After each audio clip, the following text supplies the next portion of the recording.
mucha expectativa relacionado al tema de educación, especialmente por la modalidad híbrida. Se espera que poco a poco los alumnos vayan a los centros educativos y reciban clases de forma presencial. Sin embargo, hay que mencionar que los encargados de los centros tanto públicos como privados, estos centros educativos que no cumplan con las medidas de bioseguridad al momento de tener estas clases híbridas, podrían tener alguna sanción. El Ministerio de Educación, en conjunto con el Ministerio de Salud, han implementado una estrategia para poner en práctica el proceso híbrido en el país, tomando en cuenta las medidas de bioseguridad. Desde el año pasado hemos venido inspeccionando todos los centros educativos para que al momento en el que iniciaran las clases híbridas, estas instalaciones estuvieran listas. Este proceso se realiza de acuerdo al protocolo que todos los colegios y escuelas elaboran y envían al Ministerio de Educación, quien posteriormente lo envía al Ministerio de Salud, y por medio de la unidad de gestión de riesgos se evalúa para verificar que cumpla con los lineamientos establecidos en las normativas. Y luego este protocolo lo envían a las diferentes áreas de salud, quienes nos encargamos de ir a inspeccionar estos centros educativos. Al realizar la inspección se realiza un informe de cómo se encontraban estas instalaciones y este informe se manda nuevamente a la unidad de riesgos del Ministerio de Salud. Realizan un dictamen de favorable o no favorable al evaluar este informe y luego lo envían al Ministerio de Educación. Ya el Ministerio de Educación se va a encargar de notificarle a los diferentes centros educativos si están aptos o no para aperturar sus instalaciones para las clases híbridas. Según las autoridades del Área de Salud Guatemala Central, los centros educativos que no cumplan con las medidas de bioseguridad recibirán las siguientes sanciones.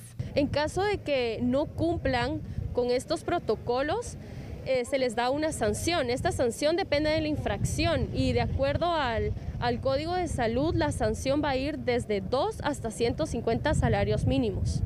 Bajo el Acuerdo Ministerial 300-2020, los centros educativos podrán funcionar tomando en cuenta el tablero de alerta para el control del coronavirus, docencia en grupos, alerta roja, educación a distancia o desde casa, docencia en grupos, alerta naranja, modalidad híbrida o dual, aprendizaje desde casa y presencial, con aforos de aulas limitadas a grupos, docencia en grupos, alerta amarilla, modalidad híbrida o dual, aprendizaje desde casa y presencial, con aforos de aulas limitadas a grupos, docencia en grupos, alerta verde, apertura completa con docencia y actividades presenciales. Recreos, educación física y actividades cívico-culturales, alerta naranja, recreos y educación física al aire libre, con grupos de 10 personas. Recreos, educación física y actividades cívico-culturales, alerta amarilla, recreos y educación física al aire libre, con grupos de 10 personas. Alimentación escolar, alerta roja, no alimentación en la escuela, solo alimentos para llevar. Alimentación escolar, alerta naranja, alimentación en el aula o zona exterior al aire libre, manteniendo un aforo de 2.5 metros por persona.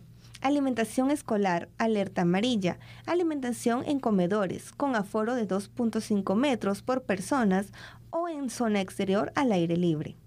Transporte escolar, alerta roja, ocupación del 50% y autorizado por la Municipalidad y el Ministerio de Salud Pública y Asistencia Social. Transporte escolar, alerta naranja, ocupación del 50% y autorizado por la Municipalidad y el Ministerio de Salud y Asistencia Social. Transporte escolar, alerta amarilla, ocupación del 75%, autorizado por la Municipalidad y el Ministerio de Salud y Asistencia Social.